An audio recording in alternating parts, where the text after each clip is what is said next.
in Hong Kong. It gives me more knowledge and it helps me know how to handle an emergency situation.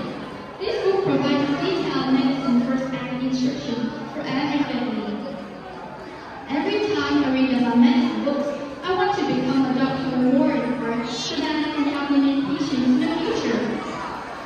Surely the dream of becoming a major ward who specializes in rescuing people is a noble thing.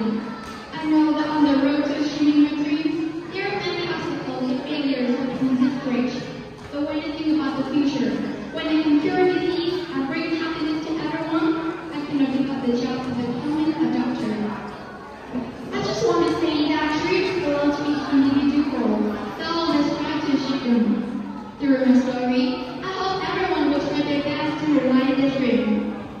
This is the end of my speech on the topic of my dream. I wish all of you good health, happiness, and success.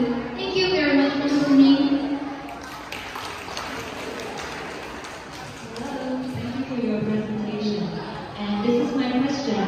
If you have a chance to work in two places, countryside and city, which place do you want to go? Thank you for your question.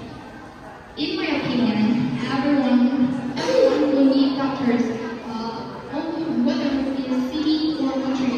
But I think in the rural area, in the country, it has less conditions in emergency, so that I will work more in the country than the city.